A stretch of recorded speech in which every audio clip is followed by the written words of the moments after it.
Hello, Gabe Heller again here, my wife Sarah, and we're driving around the neighborhood again. The Clark's still here, so we do still have the one gas station. It's quite close to us. We won't be able to fuel up the diesel car anywhere nearby anytime soon. And later on we'll show you a map of, there were already very few gas stations and very few like essential businesses. I don't know if you call them absolutely essential, but pretty close to essential businesses in our neighborhood to begin with. We'll show you the map of the remaining gas stations at some point during the video. It's on Sarah's phone and she's driving. But while we were looking at the map, we saw that there's something to do with electric vehicles in our neighborhood, which we did not know about. So we're gonna go have a look there. Our other car is a hybrid. The one we're in now. Yeah, the one we're in now. Not filming in the diesel because it's just a little loud. But it's not a plug-in hybrid, so we want to find out, like, if we were to make it into a plug-in hybrid, could we charge it at this station, or is it like only for Teslas, or what? It would be really nice if there was a convenient way for folks in our neighborhood to get around with electric vehicles if they could afford them. I don't know how many of them can. Not sure we can, but we're going to go and find out. Do you want to talk about anything else about? We had some stuff happen overnight. Yeah, I was on overnight watch for our house. The curfew last night was from 10 p.m. to 4 a.m. Which I think was wise. Yeah. It's hard to roll back a curfew all at once, so it's wise to do it a little bit at a time, I think, and I'm glad they did that. Though I'm not terribly certain that the curfew was the best choice in the first place. Yeah.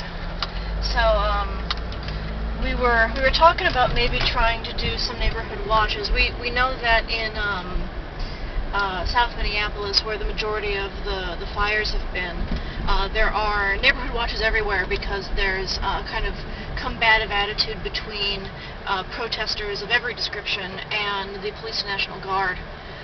So there are folks who live in those neighborhoods who are, for example, providing medical care for protesters who wind up fleeing into the streets. Now, it's a little bit different up here because we haven't had any demonstrations in North.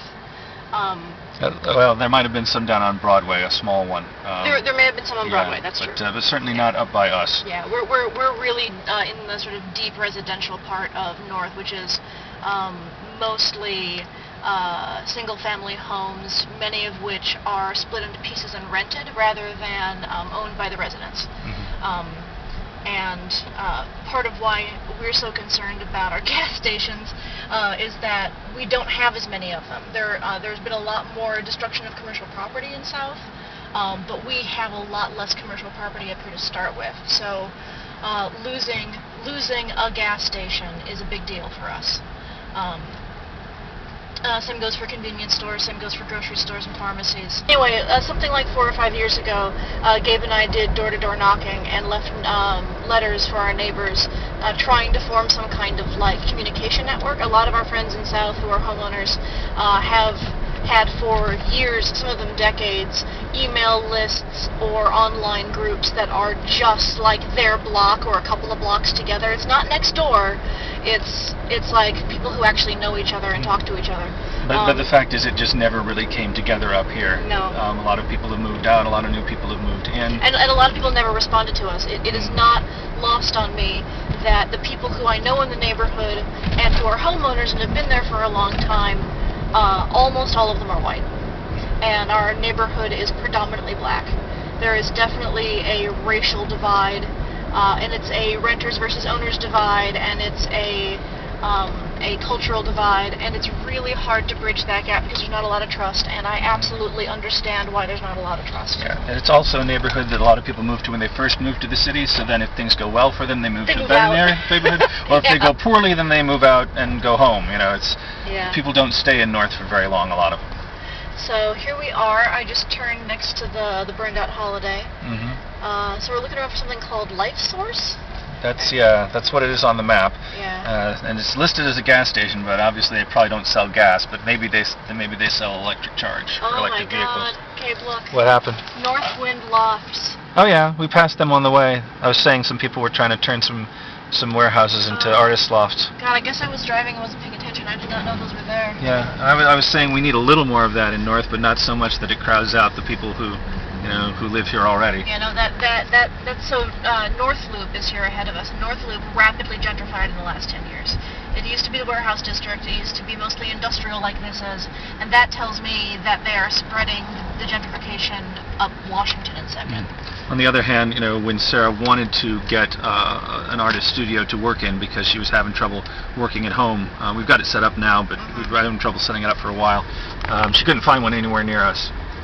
She was having to drive 2-3 hours 2-3 miles hours to find one, and the folks who own warehouses were not interested in them being lofts. No, not at all. No one wanted to talk to me about how to rent a commercial space that was sitting empty at a lower than commercial rent, so I could have a studio there that I could afford. That was a non-starter. Okay, so I'm gonna turn left up here on River Road, and then it might be. It looks like it's by that weird apartment. Oh, at the end. I thought that was the school. I went too far. No, okay, your map's telling you went too far? Yeah. Alright, I'm gonna pull around here. So it's on Second? I see it. LifeSource. Okay, here it is. So what is this? Do they make vehicles? Do they sell vehicles? Do they charge vehicles? Who knows? We're going to see if we can find out. And maybe they'll let us film it. River Road. Oh, it's boarded up, whatever it is. Oh, no. Well, I mean, maybe they're just boarded up in case of damage. I don't know. I wonder if LifeSource is maybe like a business? They've got flagpoles out front. Well, no, that's memorial wall. Oh, okay. What on earth? I had no idea this was here. Yeah, me neither. It's pretty standard aspen trees they got. Nice gardens. So this is the thing. Visitor parking. Looks like the front of the building might be on this There was side. also a sign on the building on our left that looked like a plug. It looked like an electric plug. Oh, did it? Yeah. Okay. I missed that. Just curious. Now this building has been here forever. I assumed it was a school. I'd never been down this way. We're right by the river, by the way. Yeah, we're just north of Broadway Pizza. Yeah. On the river. Well, that doesn't tell us much, does it? It just says they're not accepting deliveries until the 3rd. That's all it says.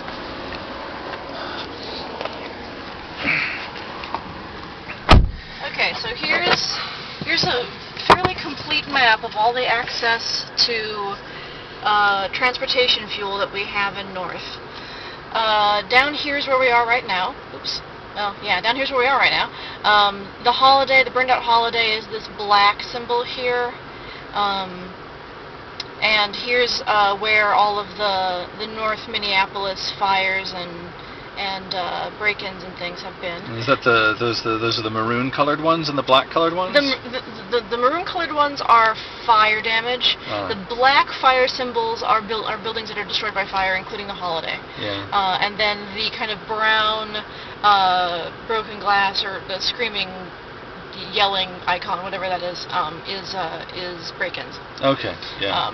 Of various kinds.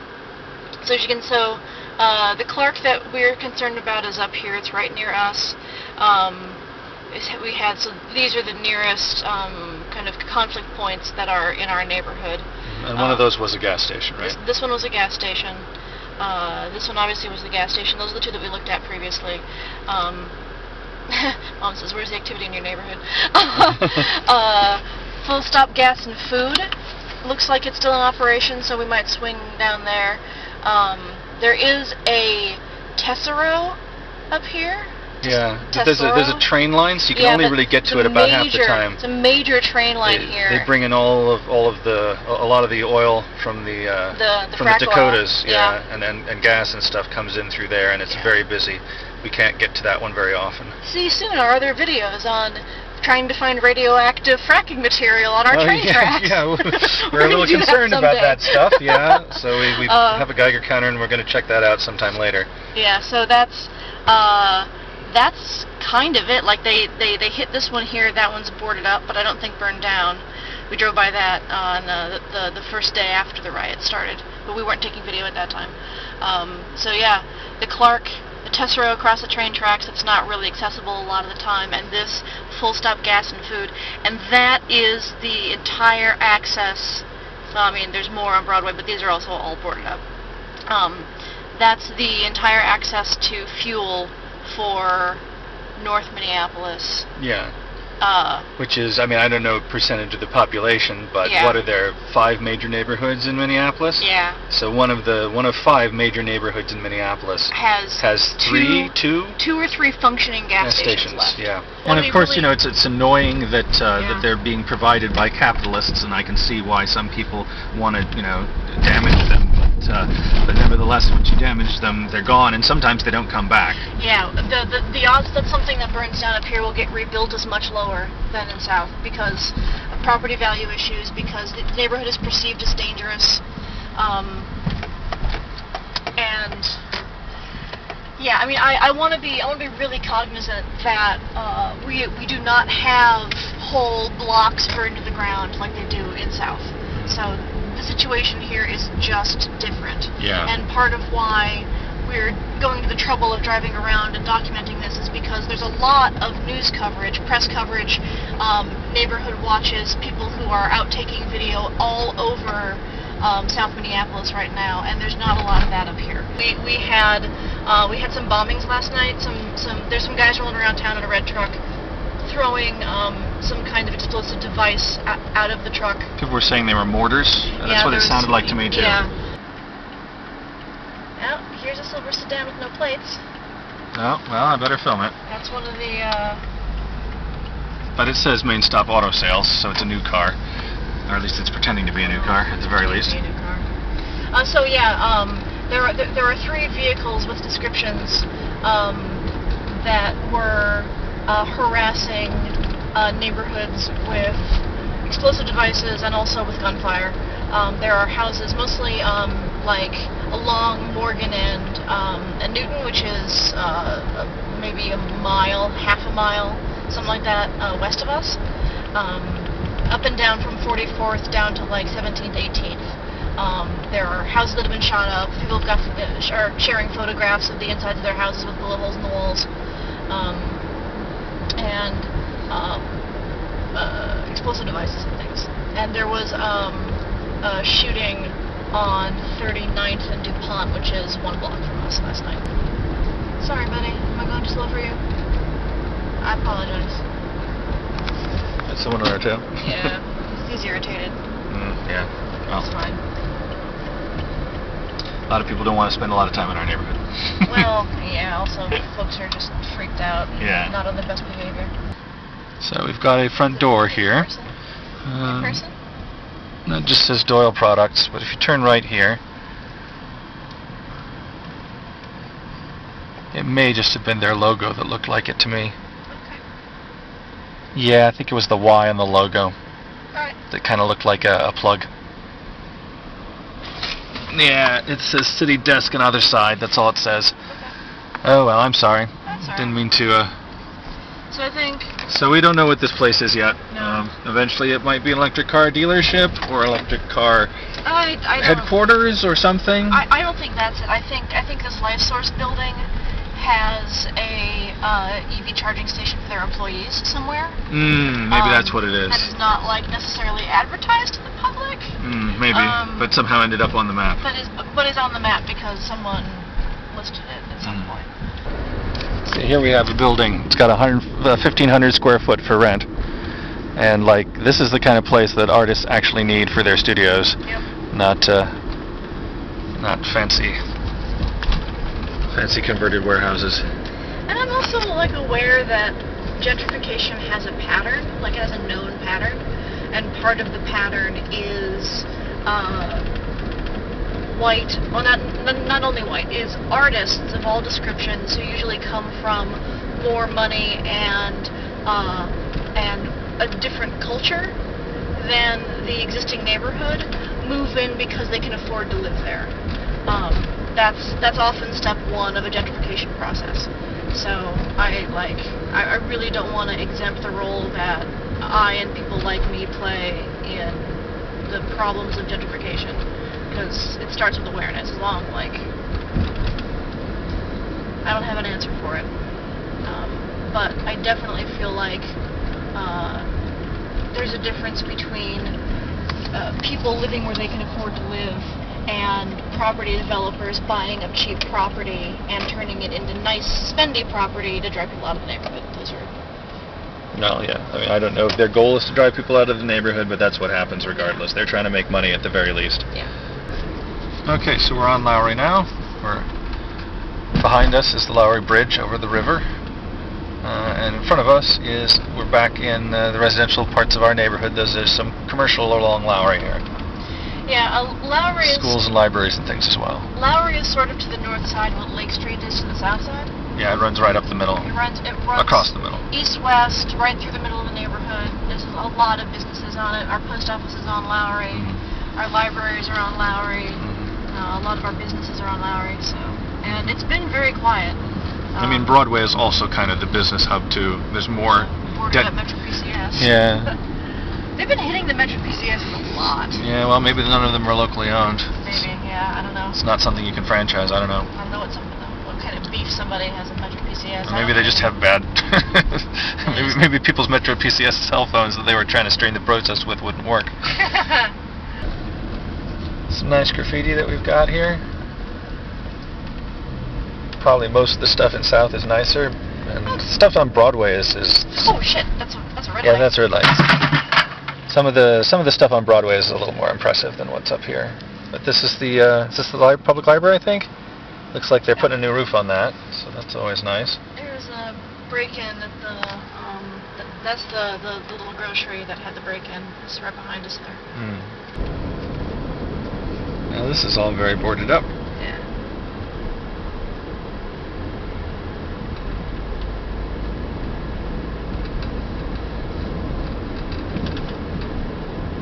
Alright, full stop.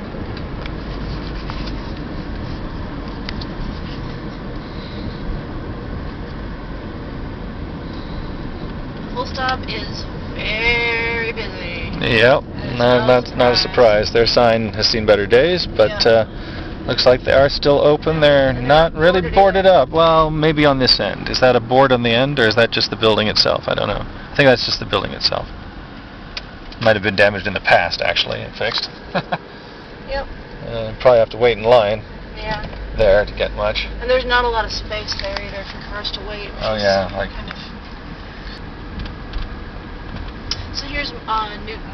We just passed Morgan. Mm-hmm. This is the area that had the problems with the white power terror. Oh, this is where they were throwing bombs out the back of their pickup truck. Yeah, shooting people and whatnot.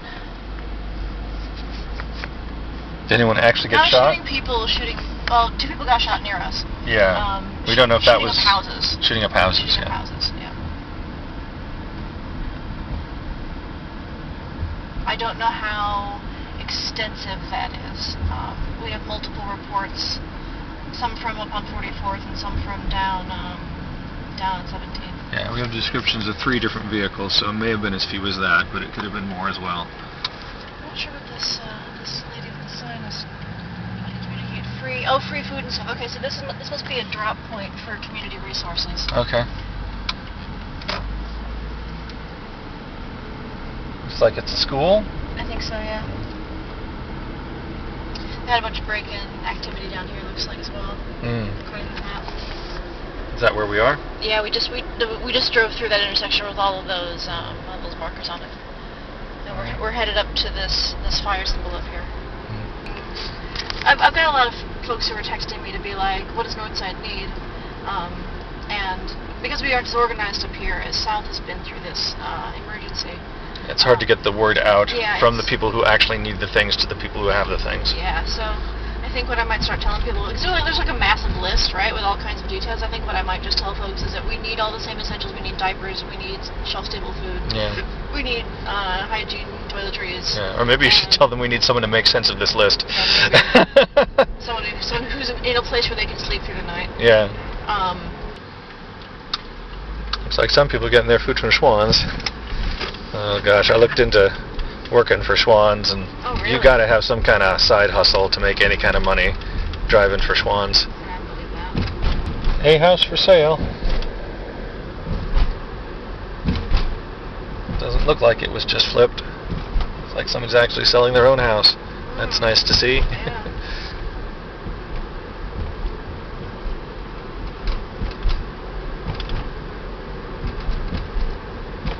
course, it might be a bank repossession as well. That's how we got our house. And the lot next door, well, that was tax repossession. I'm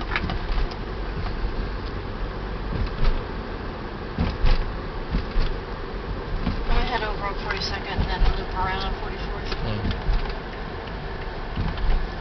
We were here yesterday. Looks like not much has changed.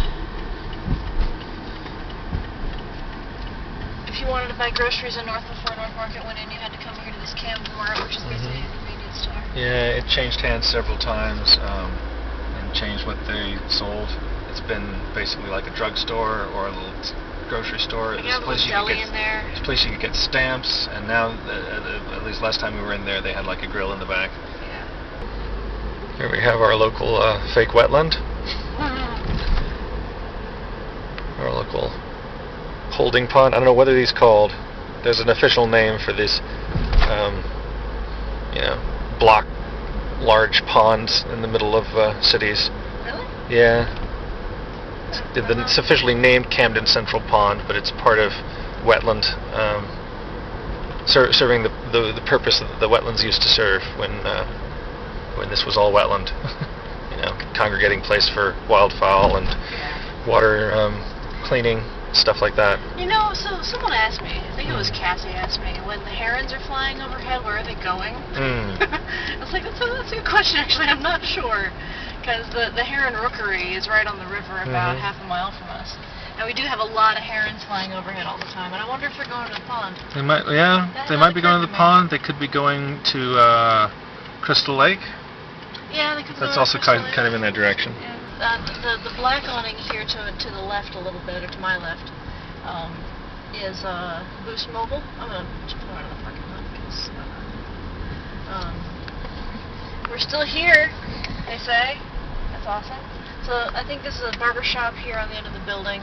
That's been damaged. Tom's Barber is what the parking says. Yeah, Tom's Barber. That makes sense. And then... As you can see, I don't attend the barber shop, so I don't know much about the barber shops in our neighborhood. It's like someone here has been cleaning up. These two buildings over here on the non-whitewashed cinder block are labeled on the map as destroyed by fire. So they've been boarded up to keep people out, not to protect them. It's too late for that. Yeah. Parkway's the parkway. Clover's all in bloom. There's markers in the ground over here for all the people from Minnesota, or from Hennepin County, I think maybe, who died in World War I. They get grown over because they've been slowly sinking into the dirt for years, and every once in a while, I guess for more than a century at this point, and every once in a while they come by and trim back the grass so you can see them again.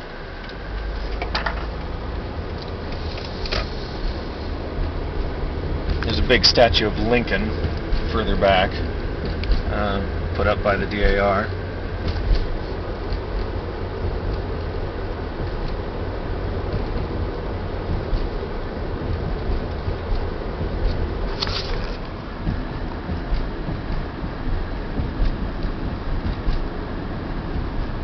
And this is called Victory Memorial Drive. A lot of the fancier houses are along Victory Memorial Drive. If nothing else, they have giant front yards, even if it's technically parkland.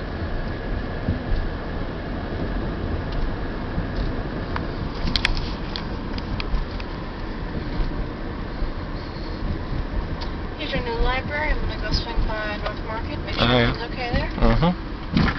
Road closed through traffic. Oh no. Never mind.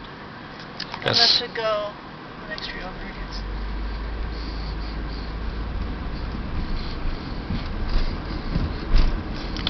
Looks like they have definitely boarded up the library. We didn't see that before because we didn't come around this way. Right near the Camden Pet Hospital, our local veterinarian. And North Market still seems to be okay. Yeah, still not Thank goodness.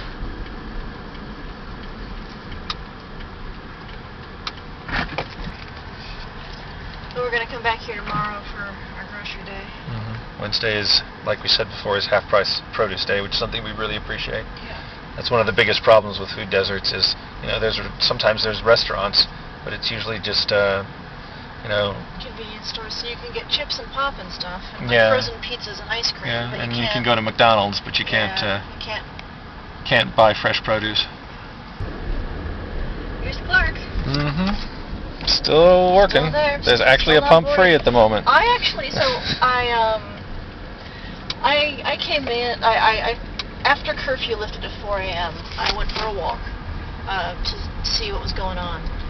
They have removed all of their propane tanks and moved the propane storage away from the building. And they haven't boarded up, and all the lights were on inside. So I think the guys who own that place are sleeping inside. I don't know that. I didn't see anybody. But given the way things have been, especially with gas stations, you would have a reason not to board it up if you wanted to be able to see what was happening in the parking lot. You know? Well, I bet they have security cameras, but... Well, yeah, that's fair.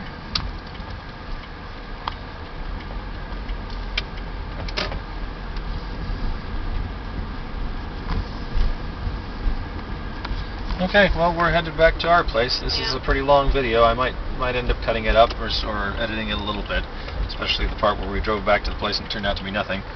I guess that's the end of it for today. And hopefully we'll find out what that electric vehicle place is, what they're about, and maybe I'll put that in the description. Bye for now. Bye for now.